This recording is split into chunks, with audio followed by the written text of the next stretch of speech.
Okay, everybody, so we are back again with another pop issue on Glass LDC. I'm so glad to be back again at publicknowledge.org. Well, of course, Public Knowledge, just the facilities itself, here in Washington, D.C., and I have another one of their fine attorneys. I'm going to ask him to introduce himself, and then we're going to talk about something pretty interesting, which I know all of you guys care about, which is 4G. You know it's all about having the hottest device, the fastest device, but is there something about it that you don't know which could actually be not too cool? All right, so I'm going to turn it over right now to one of the attorneys here. Thanks for taking some time to speak with us. Mike, give me your last name and tell me what you primarily do here at Public Sure. Knowledge. So my name is Michael Weinberg, and I'm a senior staff attorney here at Public Knowledge. And I focus on a huge range of things, but I do a lot of stuff with on the communication side, like network, so data caps, obviously. Also things like net neutrality. I also do copyright things. I was just talking to the Copyright Office about making it legal to rip DVDs that you own. So if you want to watch a DVD on your iPad, that's currently illegal, trying to change that. And a lot of work with 3D printing and open hardware.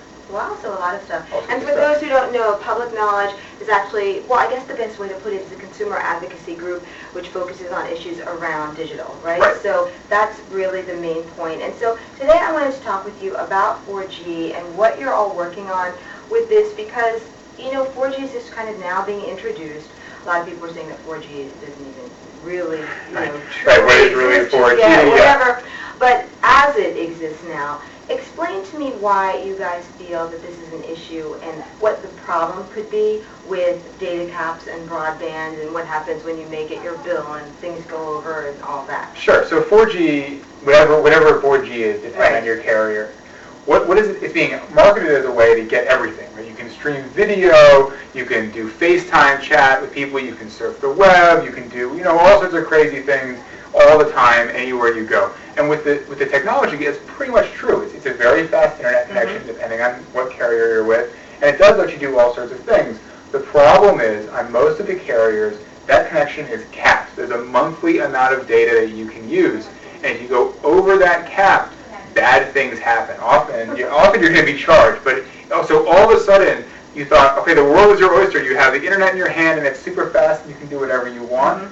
All of a sudden, there's this huge roadblock. You drop off a cliff because you can't use it the way you want to. And so why do you think that's bad? I mean, obviously from, say, a content producer point of view, then this means less innovation, you are not going to be on it as long, and so less discovery, and so the industry itself wouldn't be able to blossom as everyone wants.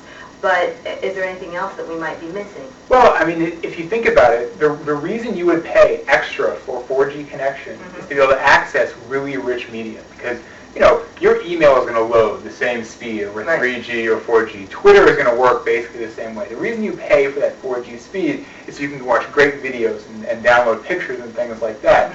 The problem is, if you have a very low data cap, which most carriers do, you can't watch very much video until you run into that cap. So your problem is going to be you paid all this extra money for 4G, you think you can do all these amazing things, but the cap makes it so you can't do anything.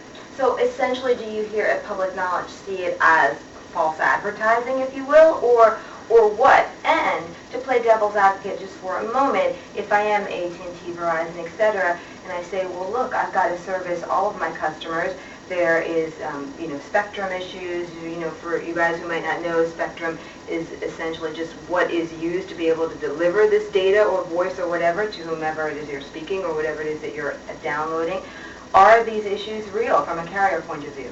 So even if there are congestion issues, so there's problems with spectrum, there's problems on the network, whatever it is, those happen at a moment in time, right? So when I'm walking out of my building today at the end of the day, and everyone's walking out of their building and they're hopping on their phone and downloading something so they can read it on the subway, there's going to be a lot of congestion. And so that moment, the network's going to be very busy, and that's when you'd want to deal with congestion. But if I'm going to download a movie at 3 in the morning on a Tuesday night, there's not going to be any congestion.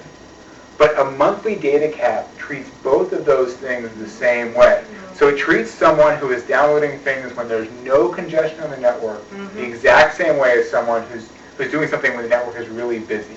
And that just doesn't make a lot of sense. It makes the connection less useful for people and really achieves nothing in terms of dealing with congestion. How interesting.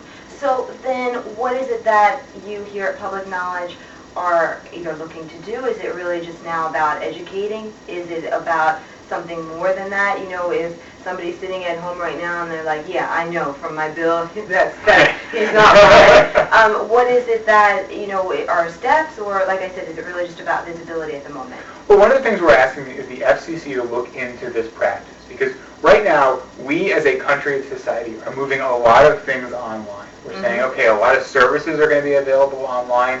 As an economy, we're spending a lot of money to transfer things online, and we're doing that on the assumption that people are going to be able to access it online. And if carriers aren't going to be able to handle all of these things, we need to know that now. We need to know it before we spend all this money and all this time to ship things online. So we're just asking the FCC to ask some basic questions. You know, where do the data caps come from? Why are they set at 2 or 5 gigabytes? What are they trying to achieve? And if the data caps are trying to deal with a specific problem, if that problem is resolved, do the data caps change? Right now, it's completely unclear where they come from, how they're evaluated, and when they would change. So even answers to those simple questions would make us much more confident about saying to people, yeah, move that online, start doing more things online, because the network is going to be able to handle it. So essentially right now you guys are doing the heavy lifting, and so the consumer, him or herself, is not being asked to do anything, but just really to know what's up, because obviously it's going to affect you. Yeah, and there's an ongoing process. You can go to our website and you tell the FCC to please investigate data caps. So go to publicknowledge.org, click on Act Now, you'll see that petition. And then generally, yeah, pay attention when you see, oh, this great ad for 4G, and your friends say, oh, this is going to be amazing. You know, it's not necessarily fun to be the person who says, well, you know, this isn't going to be so great. Right. But be aware, if you're a consumer and you're thinking about switching to 4G because you think it's going to be great for video and for things like that, maybe there are other ways to spend your money because you're not going to be able to get that service that you want on that connection. Interesting. Thank you so much, Mike, for sharing all this with us. I think as well, you know, we're going to have equal time with a carrier coming up. But I really very much appreciate it. You guys stay up on everything and do not miss the next video.